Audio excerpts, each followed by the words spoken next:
Good morning. Today I'm going to be walking you through a HyQvia subcutaneous infusion and how we go about that at the Allergy, Asthma, and Sinus Center. So first things first, before the patient arrives, I have pulled my med and prepped my room and gone over all the documentation from the previous infusion. I'll walk you through what I like to look at on the previous infusion. All right, so I have whited out any patient identifiers for this patient. And so first things first, I like to write in the upper right-hand corner what time my patient's coming in. They're coming in at 11 a.m. today. Obviously, when the patient comes in, I'll verify their date of birth just to make sure that I have the right patient. I am going to note the time that I start the infusion, start the high push, stop the high push, and then stop the infusion. And I like to just make sure that I have a spot to do that on the previous infusion notes.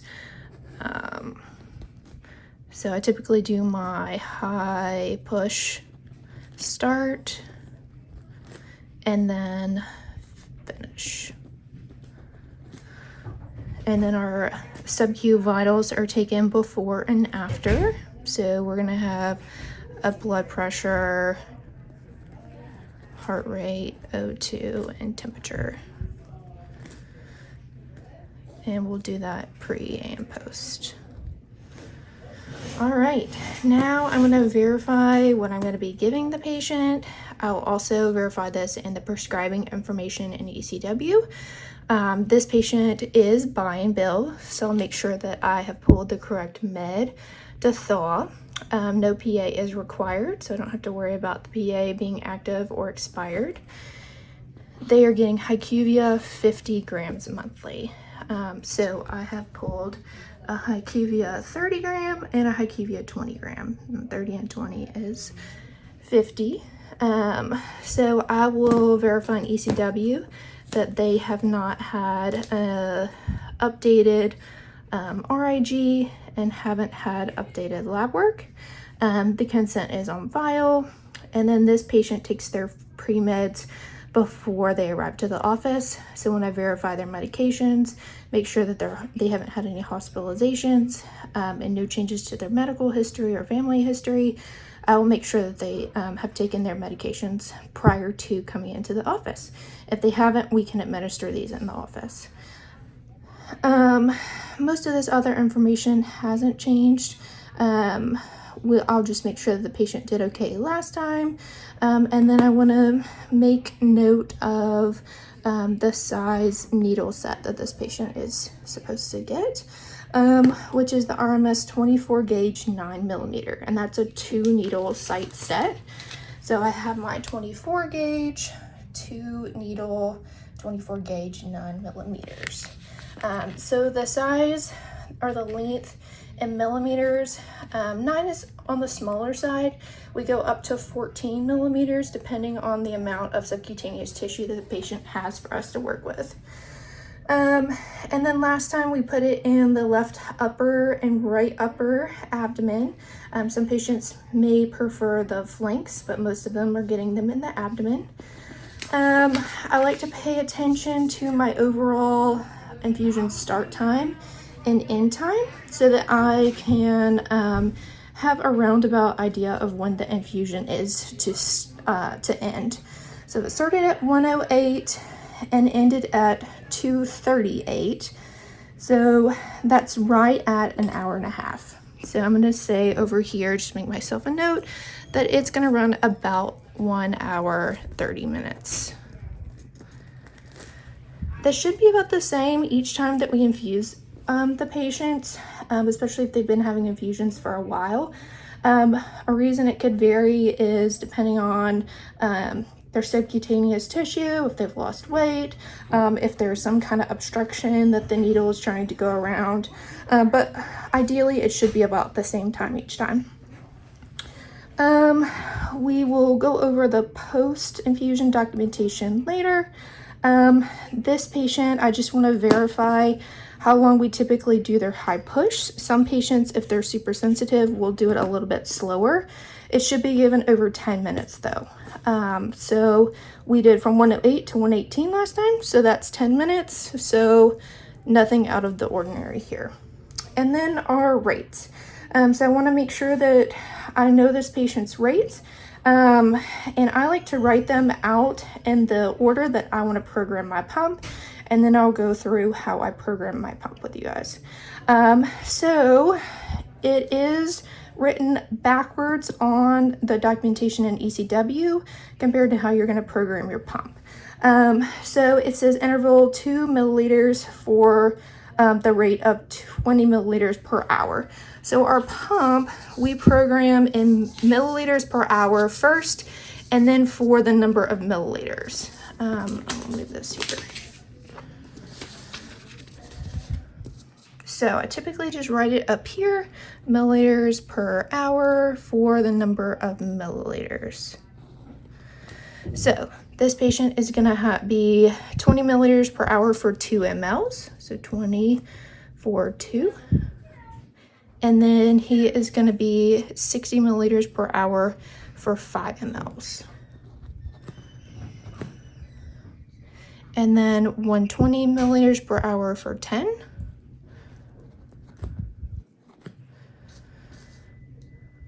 To 40 milliliters per hour for 20.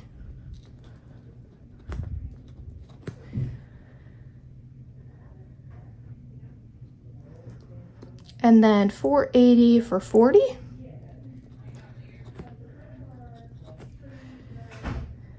And then 600 until complete. So if this patient is getting 50 grams monthly, we pulled the medicine over here for buy and bill, which doesn't have any patient identifiers on it, because we are going to bill the patient's insurance after we've infused the patient, and we have bought it outright up front. So you can see that a 20-gram vial is 200 milliliters, and a 30-gram vial is 300 milliliters. So he's getting a total of 500 milliliters. So in order to understand how many milliliters I'm going to infuse at 600 milliliters per hour, I'm going to take 500 and I'm going to subtract 40, 20, 10, 5, and 2. So that's 40, 60, 75, 77. So in my calculator, I did 500 milliliters, which is the total volume he is receiving, minus 40, 20, 10, 5, and 2, and I got 423 milliliters. And now we are going to program our pump. So we use the Zyno Medical Z800 infusion pump. So to turn it on, I'll just hold the on button. And I'm going to use these up and down arrows and this select button to get to the program that I want to go to. So I am going to click New Infusion. So I'm going to click down and click Select. And I am going to select a program.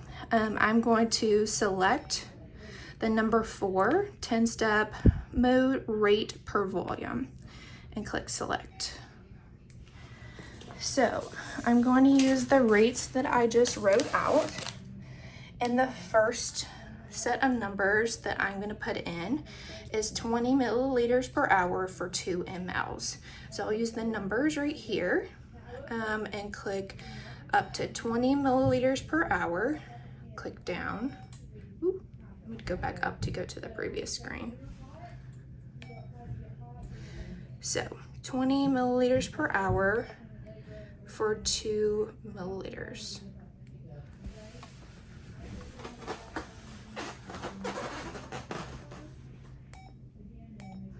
All right, now I'm going to click the down arrow to go on to the next screen. And the next set is 60 milliliters per hour. I'm going to go down for 5 mLs. I'm going to go down. The next set is 120 milliliters per hour for 10 mLs. I'm going to go down again. The next set is 240 milliliters per hour for 20. The next one down is 480 for 40 mLs. The next one down is going to be his max rate of 600 for the remaining volume, which we said was 423 milliliters. All right, now if I want to verify that I have everything in there correctly, I can use the up arrow to go back to the very beginning and verify. I'm going to be doing 20 milliliters per hour for 2 mLs, then 60 milliliters per hour for 5 mLs, and I'm just pressing the down arrow. 120 milliliters per hour for 10 mLs, 240 milliliters per hour for 20 mLs, 480 milliliters per hour for 40 mLs, 600, which is his max rate for 423. I'm going to go ahead and click run to save this program for this patient. It's going to say that there's error in the line to press stop to confirm. At this point in time, I'll just hold the on off button and let it power off, and it will be ready for me when the patient comes in. So let's look at the rest of the supplies I have ready in the room for the patient. So for a HyQvia subcutaneous infusion, there are 2 different medicines that we infuse. There is a pre-medicine that we push using a syringe, and in order to get the medicine in the syringe, you will need an 18-gauge needle to go with your syringe. You need your needle set. So the HyQvia are typically 2 needle sets. You want an alcohol prep for each one of your needles. And then you will tape them down with a piece of tape. I typically dog ear the tape to make it easier to pull off the patient at the end. It comes with your tegaderm, and then we don't want to open these until the patient arrives, just in case something happens and the patient doesn't end up coming. We're not wasting these because they are pretty expensive. So then we want our meds at room temperature. We want to make sure we have the right med before we actually administer to the patient. We will be scanning these out of fuse box. And then if a patient has more than 1 vial, you need a bag and a leg. So you want the appropriate size bag for the total volume that you're infusing. So for this patient, I have an 800 milliliter bag and leg set because he's getting 500 milliliters. And then with your bag and leg, you obviously want a set of tubing for your IV pump. Once the patient arrives, we scan these out of fuse box and assign them to the patient. We will pull up the first medication that we push for the patient, and then we will drain both of these vials into the bag. We will prime the line and then hook it up to our infusion pump.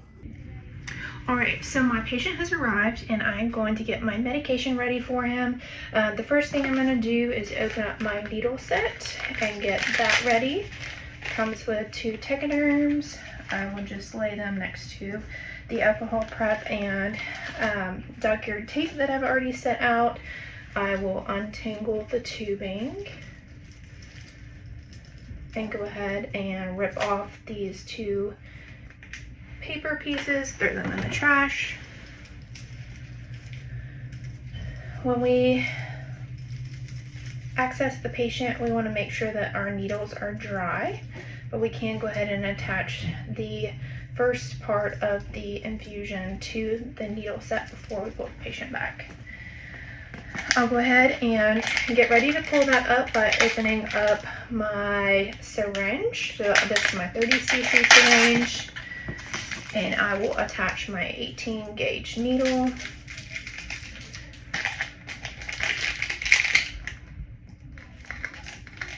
And now we are ready to draw up the first part of the infusion. So both of my HyQvias I will take out.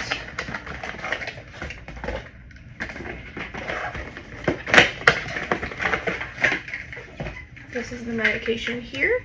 So it has this first part that says infuse first, and then this is the actual immunoglobulin content.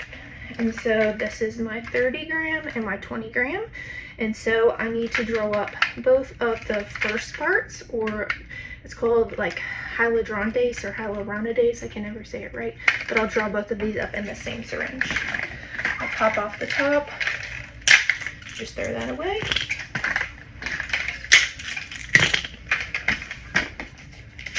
Clean the tops of my vials.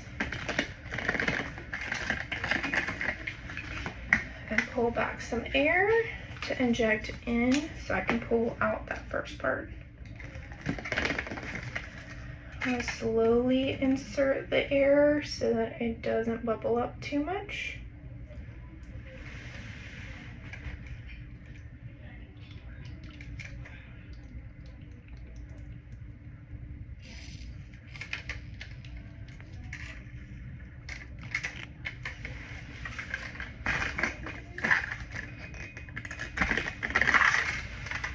Inject my air, pull up the other part.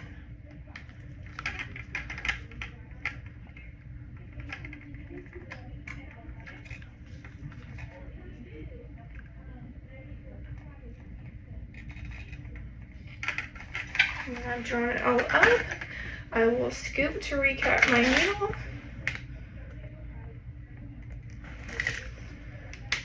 And make sure that I get that bubble out the top. And I will take my needle set and I will screw off the needle, take the cap off the needle set, and screw the needle set onto the syringe. Like I said, you want to leave the needles dry, so you don't want to prime the line. We will go ahead and pull our medication into the bag and leg.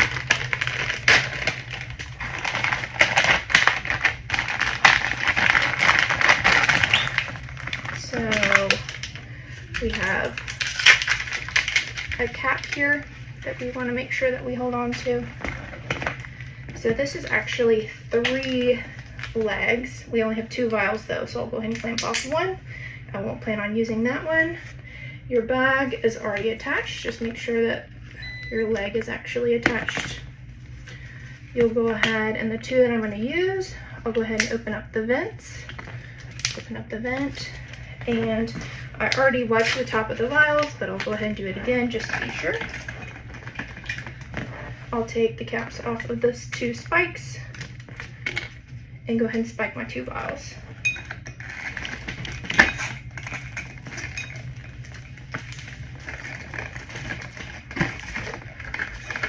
Now I will just hold them up and let gravity do its job.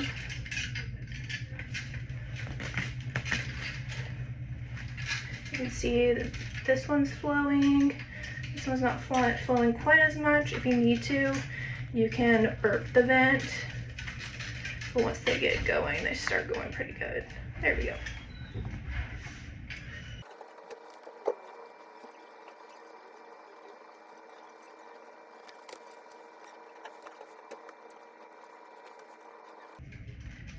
And when both vials are done draining completely by gravity and we have everything down in the bag, I'll go ahead and clamp off my 2 legs. And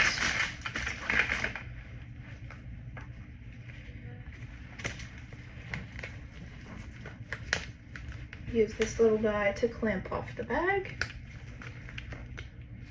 And then we will also replace the cap. So now we have all of our medicine drained into one bag. And then I will use our IV tubing and spike the bag and go ahead and prime our line. So we have our Zyno tubing.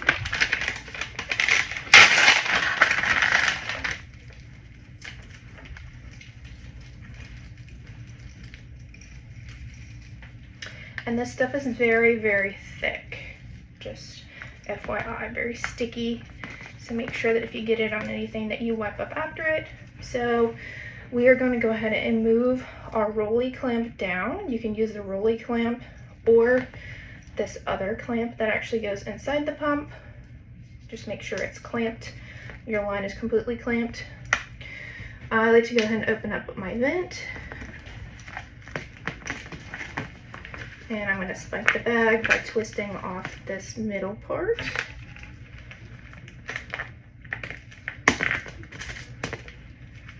Take our cap off our IV line and spike the bag. And flip it over. Now you'll go ahead and squeeze your chamber a couple of times to fill it up a little bit. And you can either prime your line by holding the bag, or you can put the bag on the IV pole.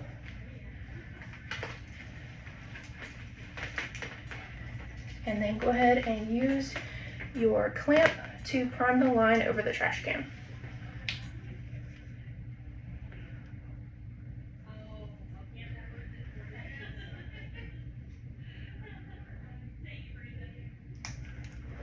All right, got my line primed. I'm gonna go ahead and put it in the pump by lifting the lever, moving the window, and putting this little piece, the little clamp, into the top right here where it says push, threading my line, and then closing the window. And now we are ready to pull the patient back and get them started on their infusion.